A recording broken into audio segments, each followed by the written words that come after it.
Bonjour et bienvenue à cette conférence aujourd'hui. Alors, je suis Amandine Gomez, je suis manager d'une équipe de consultants internes en actuariat data science au sein de la Risk Modeling Factory de Generali. Et je suis accompagnée aujourd'hui de Johan Gouyen et Guillaume Plantiveau qui vont vous présenter deux projets qu'ils ont réalisés.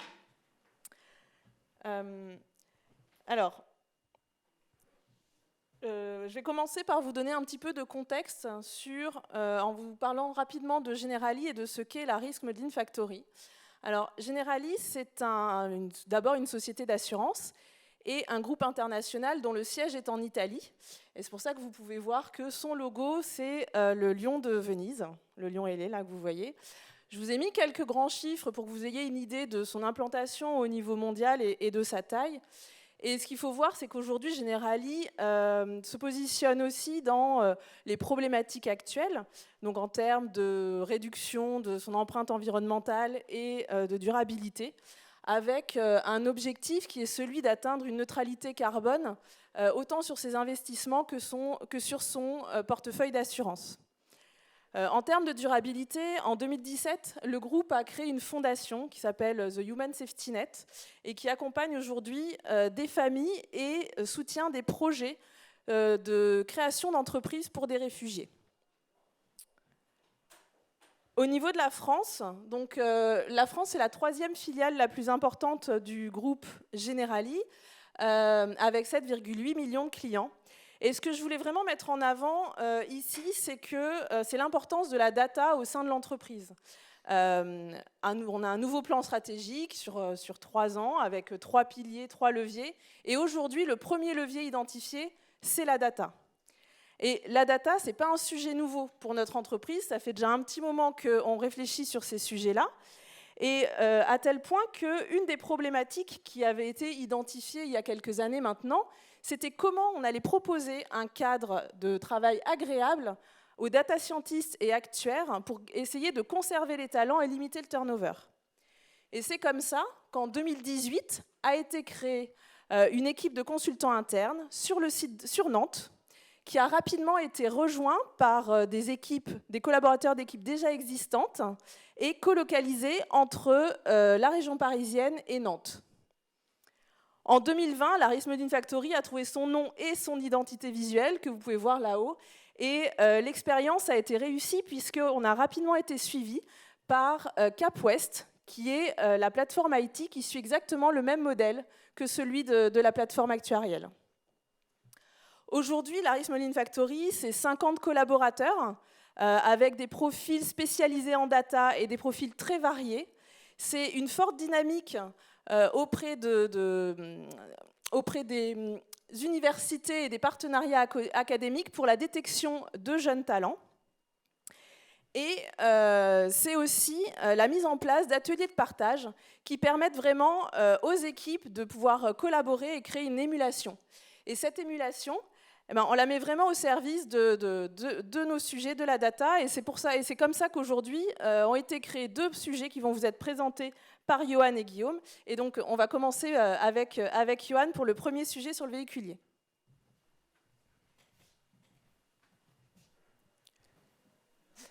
Alors, bonjour à toutes et à tous. Pour ce premier projet, on va vous parler d'une assurance qui concerne à peu près tout le monde, puisqu'on parle d'assurance automobile. Et on va vous montrer comment chez Generali, on a mis à profit des techniques data science pour améliorer nos procédures et nos méthodes. Avant de rentrer dans le vif du sujet, et puis que comme tout le monde n'est pas forcément très familier avec le domaine de l'assurance, je vous propose de passer en revue rapidement quelques fondements de l'assurance. Et pour commencer, je voudrais rappeler en fait la relation un peu spéciale, la relation économique un peu spéciale entre l'assuré et son assureur. En effet, dans l'assurance, c'est l'un des seuls domaines où on paye un prix, à savoir une prime d'assurance, pour une prestation future qui est totalement incertaine. Du coup, pour l'assureur, derrière, la problématique, ça va être un besoin essentiel, ça va être de savoir du coup modéliser les risques qu'il couvre et dans le but final de prédire au mieux les prestations qu'il va servir à ses assurés. Maintenant, le deuxième point important dans la compréhension des risques en assurance, c'est la notion de segmentation. L'assurance, c'est en fait un mécanisme qui vise à transférer un risque individuel vers une mutualité de risque. Et l'assureur qui va gérer cette mutualité de risque va s'attacher à créer des sous-populations de risque pour attribuer à chaque sous-groupe une prime, finalement, une prime d'assurance qui est en relation avec son risque. C'est-à-dire que pour les sous-groupes les plus risqués, on va proposer des primes d'assurance naturellement plus élevées que sur les groupes les moins risqués. Et l'assureur, du coup, fait ceci dans un contexte environnement concurrentiel fort, notamment sur le marché de l'assurance auto.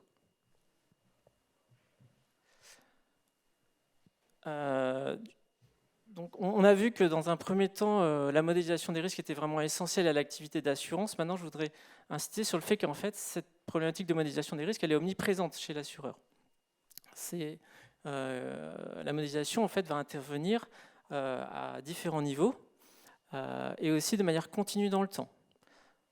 Pour vous donner des idées, la première thématique la plus classique, c'est la tarification des primes d'assurance. Donc, c'est de répondre à la question combien je demande à mon assuré pour une prestation future qui est incertaine.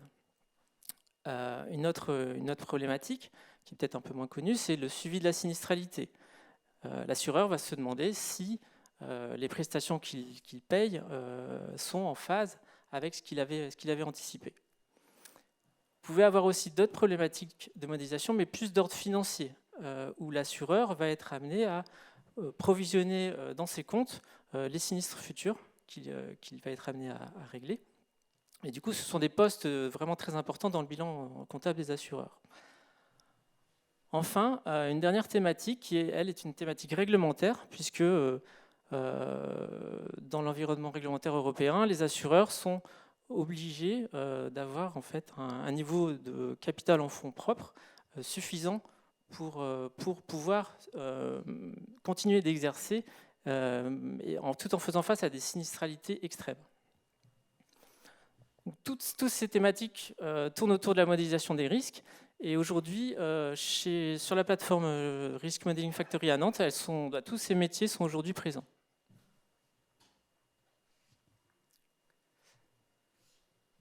Alors, notre sujet principalement aujourd'hui, c'est la tarification des primes d'assurance auto. Je vais vous présenter comment on calcule en fait une prime d'assurance auto. Donc, pour commencer, on a besoin de données. Et les assureurs, en l'occurrence, ont plutôt des historiques conséquents.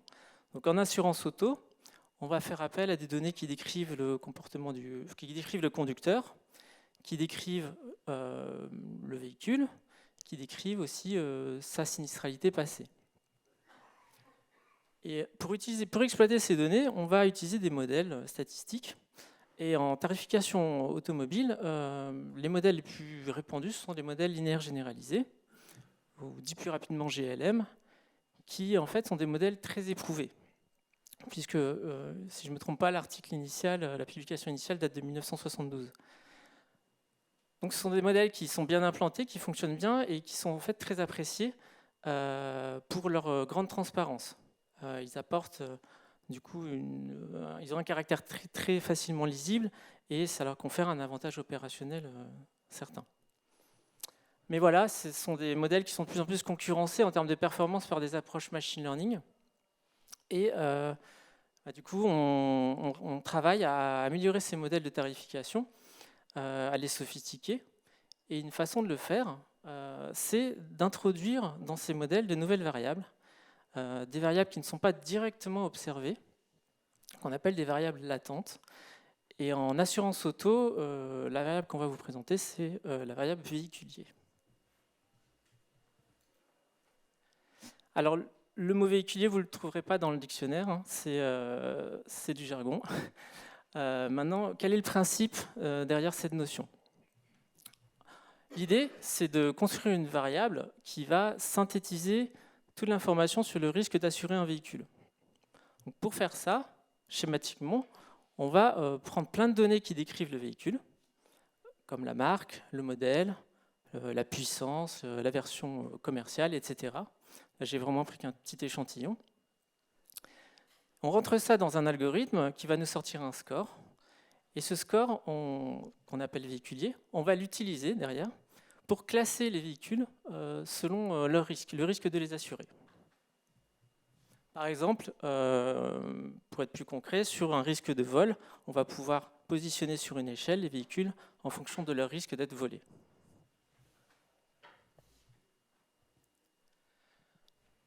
Donc pourquoi est-ce qu'on fait ça? Pourquoi est-ce qu'on crée cette variable véhiculier? Alors, comme je l'énonçais au début de l'exposé, l'idée, c'est toujours pour l'assureur d'améliorer ses prédictions de sinistres futurs. Pour illustrer cela, on va parcourir ce graphique et on va partir du modèle de la gauche, en fait, avec notre modèle de tarification initiale. Dans ce modèle de tarification initiale, ici, pour l'exemple, on essaie de modéliser la probabilité d'avoir un sinistre. Dans ce modèle, on va rentrer des variables explicatives qui décrivent le client, qui décrivent son contrat d'assurance, également quelques données sur le véhicule, mais pour des contraintes liées au GLM, spécifiques au GLM, on ne peut pas rentrer énormément de variables à ce niveau-là. Donc ce modèle va s'attacher à expliquer cette probabilité d'avoir un sinistre, mais il y a une partie qu'il n'arrive pas à expliquer, c'est ce qu'on appelle le résidu. Dans notre démarche pour construire un véhiculier, l'étape suivante, c'est d'isoler cet effet véhicule dans le phénomène qu'on souhaite modéliser. Donc c'est la deuxième étape sur le graphique. Ce qu'on fait, c'est qu'on prend notre modèle initial de tarification et on enlève toutes les variables qui décrivent le véhicule. Du coup, on obtient un nouveau résidu. Et dans ce résidu, on a en fait réussi à isoler l'effet du véhicule sur la variable qu'on souhaite modéliser. Maintenant qu'on a cet effet véhicule qu'on souhaite modéliser, on va du coup vraiment le modéliser pour le coup avec un modèle de véhiculier, c'est la troisième étape. Et là, le principe, c'est ce que je vous ai présenté tout à l'heure, c'est d'utiliser un maximum d'informations sur le véhicule, beaucoup plus que dans le modèle initial. On ne va pas non plus se limiter à des modèles GLM. Ici, on va pouvoir tester des modèles un peu plus complexes pour gagner en performance. Et in fine, l'objectif, c'est que notre nouveau modèle final de tarification, qui lui intégrera la variable véhiculier, il sera plus performant que le modèle initial, avec du coup des résidus moindres.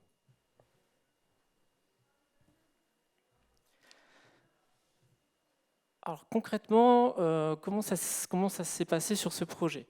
Donc la première étape, ça a été d'isoler l'effet véhicule et de le modéliser. Donc on s'est basé sur des algorithmes de type gradient boosting, du coup des algorithmes assez répandus pour le faire.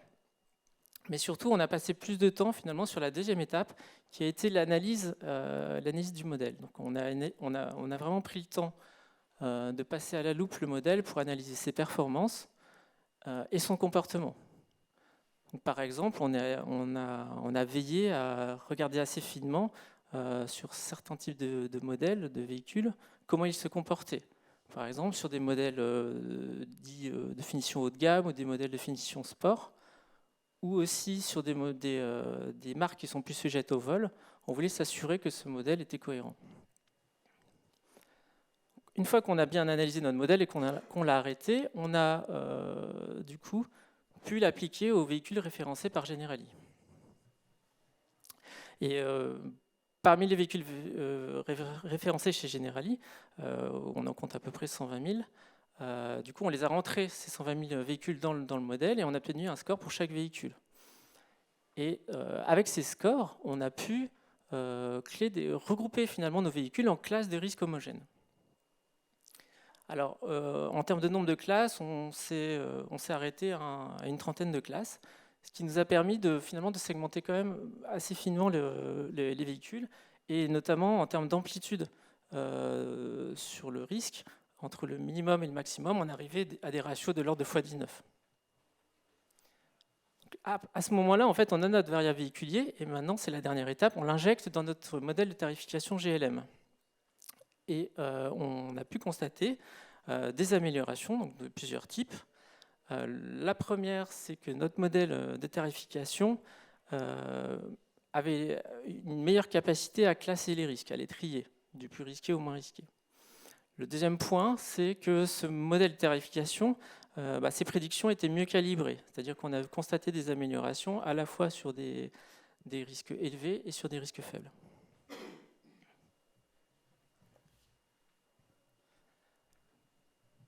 Alors, ce projet nous a amené à nous poser d'autres problématiques, d'autres questions, notamment des questions opérationnelles. Pourquoi ? Parce qu'en fait, cette variable véhiculier, elle est dynamique dans le temps. En fait, pourquoi ? Parce que il y a des véhicules nouveaux qui arrivent régulièrement sur le marché. Et alors, la question qui s'est posée, c'est qu'entre deux entraînements de notre modèle de véhiculier, potentiellement, on avait des nouveaux véhicules qui apparaissaient et potentiellement deux problématiques. La première, c'est que ces véhicules pouvaient avoir des caractéristiques qui n'étaient pas connues par notre modèle. Du coup, un risque de ne pas pouvoir faire de prédiction.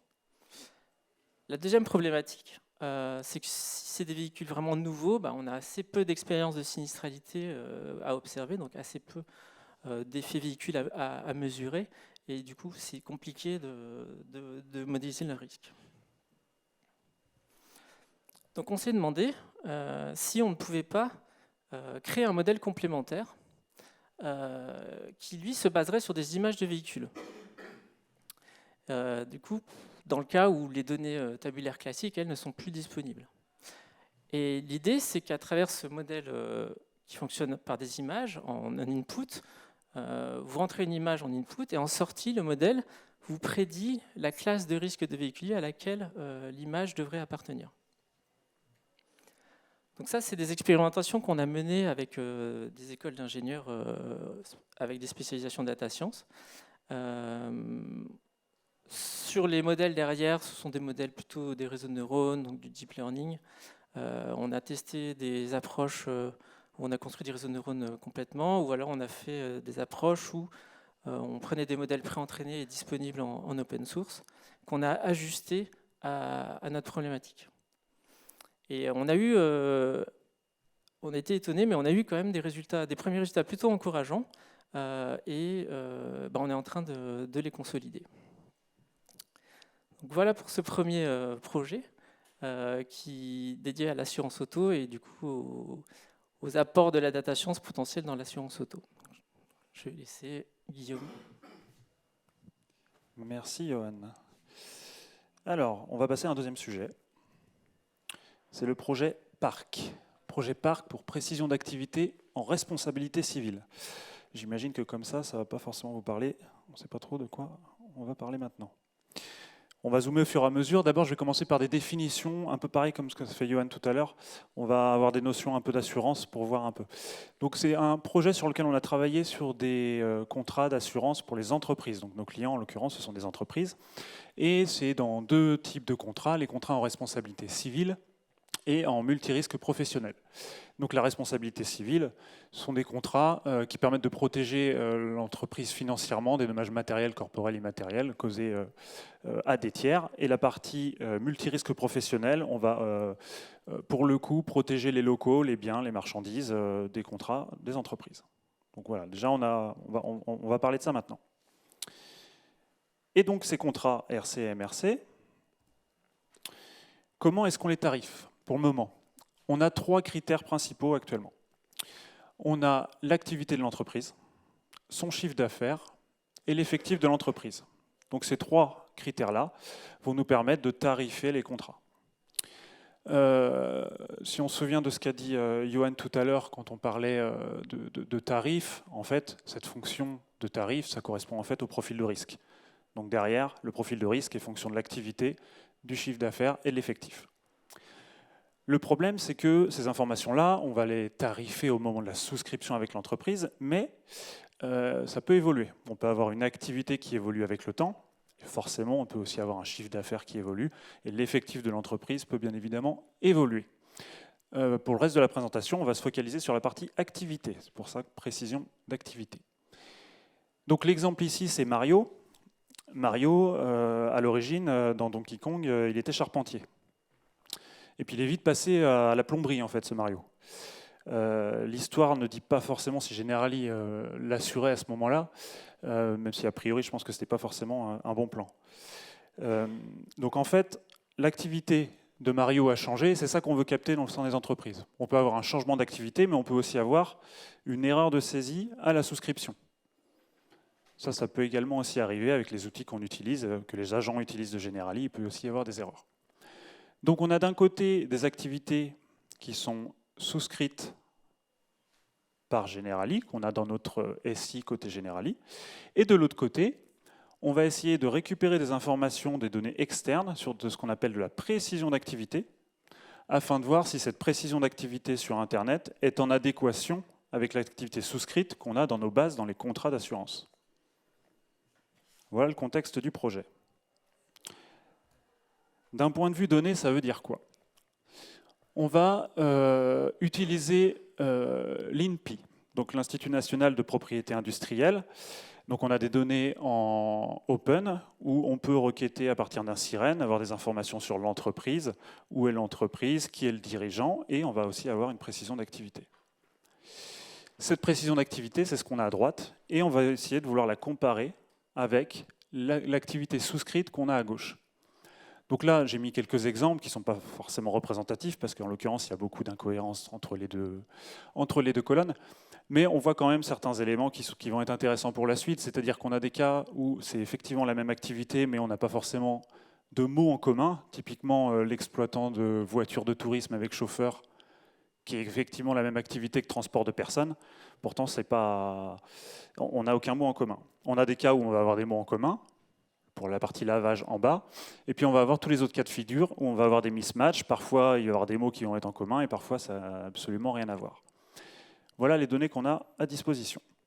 Donc si on prend un petit peu de recul maintenant qu'on a regardé, qu'on comprend la problématique, qu'on regarde les données qu'on a à disposition, qu'est-ce qu'on veut faire concrètement dans ce projet? La première chose, c'est parmi nos milliers de contrats qu'on a en portefeuille, on veut réussir à ce qu'on appelle la détection de mismatch. Donc on veut voir quand est-ce que les activités souscrites ne sont pas en cohérence avec ce qu'on trouve sur Internet. Pour ces contrats qu'on va considérer comme suspicieux, on va essayer de proposer du coup la nouvelle activité. Parce que derrière, on va vouloir forcément essayer de tarifer et puis contacter l'entreprise. Donc ça, c'est l'objectif. Qu'est-ce qui est, quand on part sur ce principe-là, qu'est-ce qui est positif un peu? Quels sont nos atouts dans ce projet?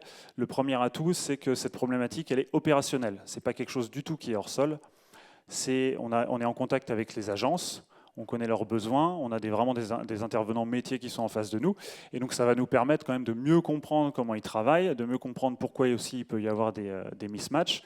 Et on sait qu'on va avoir quelque chose qui va servir aussi d'un point de vue opérationnel. C'est un vrai besoin métier. Donc là, on est content.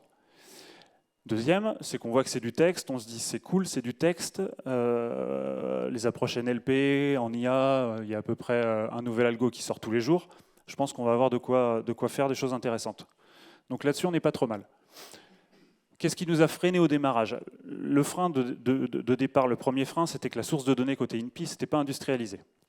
On avait récupéré un fichier sur Internet, on l'avait utilisé, on avait fait nos tests, mais ce n'était pas industrialisé. Au final, c'était un faux problème parce qu'on a vite trouvé qu'il y avait une API qui existait et puis qu'en fait, on commence à intégrer l'API. Donc du coup, on va récupérer les précisions d'activité.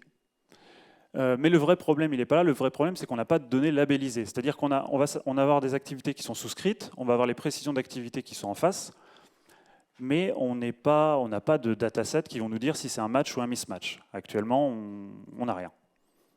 Et c'est là-dessus qu'on va se focaliser sur le reste de la présentation. Parce qu'en fait, dans ce cas-là, on est un peu dans ce qu'on peut appeler un cold start, c'est-à-dire qu'on a des données, mais on n'a pas de label en face. Et on a voulu tester une approche qui s'appelle de la Weak Supervision en utilisant ce qu'on appelle les labeling functions avec le framework Snorkel. Et c'est ce que je vous propose de détailler pas à pas avec vous. Qu'est-ce que ça veut dire des labeling functions? En fait, un labeling function, c'est une fonction unitaire qui va avoir pour objectif, elle peut être très simple cette fonction d'ailleurs, de fournir un label à la donnée. D'accord ? Cette fonction, on va la coder et elle va pouvoir nous sortir 3 outputs différents. Soit la fonction elle considère que entre l'activité souscrite et la précision d'activité, on est en cohérence, elle va dire OK, c'est un match. Soit elle va trouver que ce n'est pas du tout la même chose, elle va dire mismatch. Soit elle n'en sait rien, parce qu'au final c'est une fonction qui est très simple, et elle va dire je ne me prononce pas, c'est trop compliqué pour moi. Donc on va définir plein de fonctions différentes comme ça, qui vont chacune donner un label aux données. Et puis à la fin, quand on aura plein de fonctions, on va utiliser l'adéquation et la répulsion de ces règles entre elles, via Snorkel, c'est le framework qui s'occupe de ça, qui va permettre de labelliser automatiquement les données. Alors, c'est peut-être pas encore hyper clair ce que j'ai dit. Donc on va rentrer un peu plus dans le détail pour voir ce que ça veut dire labeling functions. Concrètement, ça veut dire quoi? On a fait 3 familles de labeling functions. La première famille, c'est ce qu'on appelle la famille syntaxique. Donc ici, on a tout simplement, donc on a regardé les activités souscrites, on a regardé les précisions d'activité, et puis on a été voir dans la bibliothèque de tout ce qu'on pouvait avoir côté textuel pour voir qu'est-ce qu'on avait en termes de mesures de similitude entre textes. On a regardé le nombre de mots en commun, assez simple, les distances de Jacquard, les mesures de Levenstein, où on peut toper un peu les fautes d'orthographe, les choses comme ça. Et donc comme ça, on a plusieurs fonctions qu'on code qui sont très simples, qui vont juste sortir une mesure de similitude entre 2 textes. Ces mesures de similitude-là, on s'attend a priori à ce qu'elles arrivent quand même à détecter des choses comme ça, c'est-à-dire entre conseil de bureau d'études et bureau d'études, peut-être que ces fonctions-là vont être en mesure de dire oui, c'est à peu près la même chose. Ça, c'est la première famille. La deuxième famille, c'est la partie sémantique. Donc là, on va forcément aller voir du côté des réseaux de neurones, dans tout ce qui se fait côté NLP actuellement. Et donc, on va prendre tous les algorithmes, enfin pas tous les algorithmes, on va prendre quelques algorithmes qui existent, qui permettent actuellement de vectoriser des mots, vectoriser des phrases, et qui ont appris en tant que tel la construction des phrases. Donc ça, on va être en mesure d'avoir une représentation vectorielle de chaque mot et de chaque phrase, qui vont pouvoir nous dire que le mot voiture et le mot véhicule, potentiellement, c'est peut-être assez proche. Chose que ne savait pas faire la famille syntaxique. Donc on va aller voir du côté des algorithmes, pour ceux qui connaissent FastText, Word2Vec, on a même été voir du côté des transformers, et puis on aimerait bien que ces approches-là arrivent à détecter ces cas-là. Typiquement, production de biogaz à partir d'intrants organiques, il faudrait qu'elle nous dise que c'est à peu près la même chose que produits azotés et engrais de fabrication. Ce qui paraît peut-être à certains d'entre vous straightforward, mais pour l'algo, en tout cas, c'est pas si simple. Donc ça, c'est la deuxième famille. Donc on va avoir des fonctions qui vont, pour chacune des méthodes, nous dire match, mismatch, ou ne se prononce pas. La dernière famille, c'est pas textuel, pour le coup, c'est une approche un peu plus métier, c'est qu'on a des insights quand même métier, et on va être en mesure de se poser d'autres questions. Le premier exemple, c'est le code NAF. Le code NAF, c'est le secteur d'activité de l'entreprise, qu'on connaît. On va, via des mesures d'entropie, on va être en mesure de savoir est-ce qu'un secteur d'activité de l'entreprise est cohérent avec l'activité de l'entreprise. Pour l'exemple, est-ce qu'une entreprise qui a comme code NAF commerce de détail de viande, si en activité on trouve boucherie, charcuterie, traiteur, on va considérer que c'est à peu près cohérent, parce qu'il y a beaucoup de ces entreprises qui sont comme ça. Par contre, s'il y a marqué coiffeur, forcément, on va le mettre en suspicieux. Donc voilà, donc on a 3 familles de labeling functions, avec chacune plein de labeling functions qui existent. Maintenant, comment on va faire pour labelliser concrètement?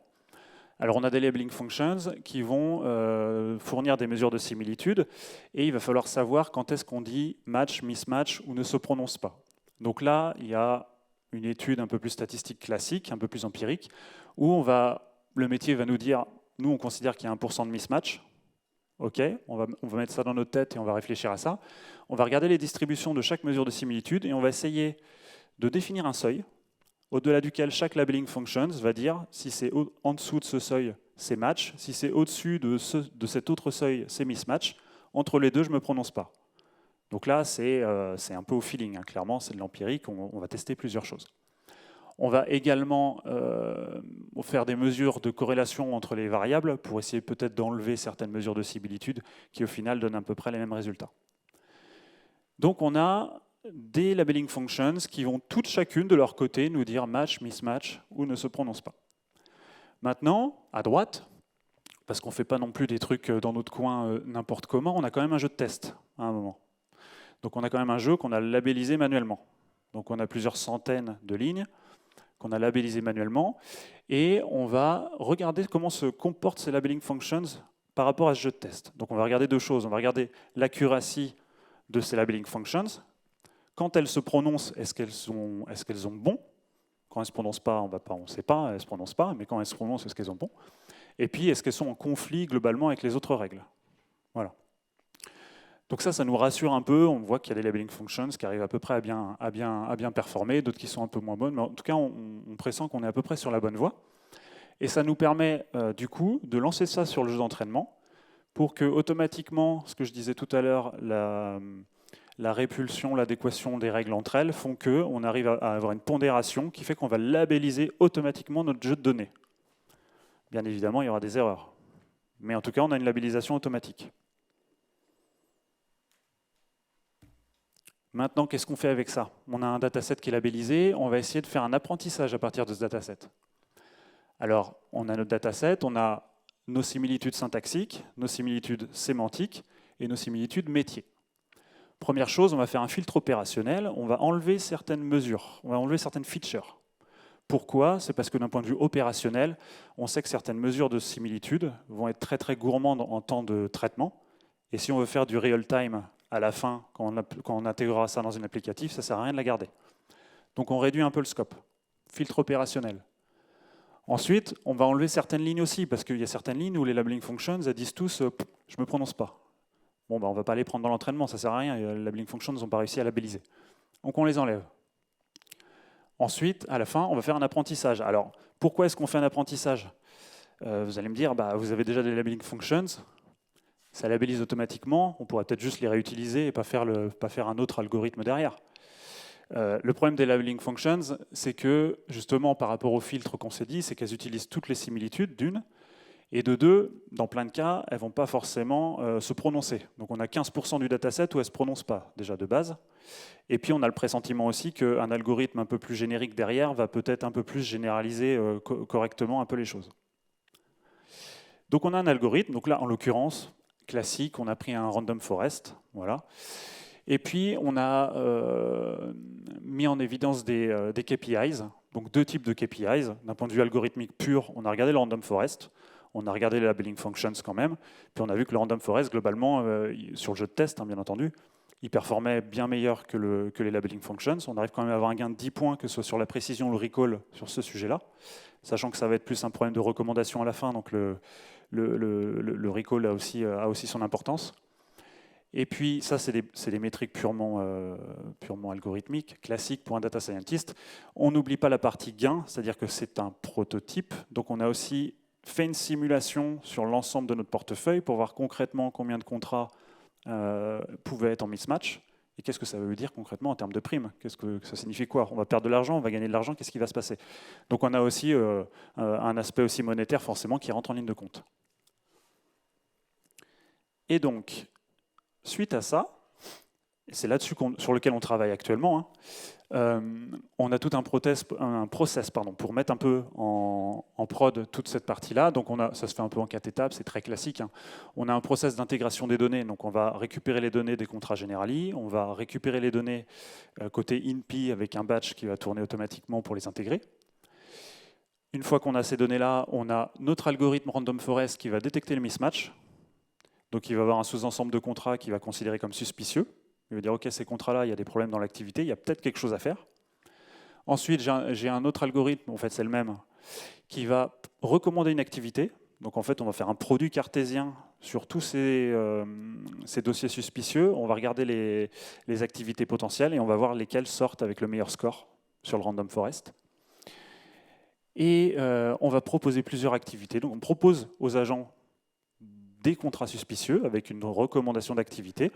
Et l'objectif, forcément, c'est après mesurer un peu la qualité de ce qu'on a proposé, mettre en place aussi une boucle retour, parce qu'il ne faut pas oublier qu'on a labellisé de manière programmatique, ce qui veut dire clairement il y a des erreurs. Donc l'idée, c'est d'intégrer ensuite une boucle retour pour avoir des vraies un vrai jeu de données qualitatif pour pouvoir ensuite améliorer un peu tout le process. Mais en tout cas, en faisant ça, au lieu de labelliser manuellement les données et de perdre un mois de travail, on a pu faire un gain de temps énorme sur cet aspect-là. D'un point de vue juste technique, on travaille sur la partie données pures en PySpark, Jupyter, Python, et la chaîne de valeur, ça a été industrialisé avec Airflow. En tout cas, c'est en cours. Tout n'est pas encore totalement fini. Voilà pour ce projet-là. Et donc, juste avant de passer aux questions, une petite conclusion, juste pour rebondir sur l'introduction d'Amandine de tout à l'heure, pour dire, bon là, on vous a présenté 2 projets qu'on mène chez Generali, c'est vraiment 2 exemples qu'on a pris. Amandine a bien dit, hein, la data, c'est le pilier chez Generali, c'est le pilier 2024, hein, c'est vraiment inscrit dans le marbre. On veut vraiment pousser sur la partie data. Et sur la partie Nantes, ça veut dire quoi concrètement? Ça veut dire qu'on a des profils extrêmement variés, des data scientists, des actuaires, des spécialistes du changement climatique aussi, parce qu'on a avec Climate Lab une équipe dédiée chez nous. On a une variété de projets. On vous en a montré 2, je pense que ça montre déjà une petite variété. Et puis forcément, la plateforme, avec tout ça, ça nous fait une belle source d'émulation. Je vous remercie pour votre écoute. Et puis, si vous avez des questions, on est là.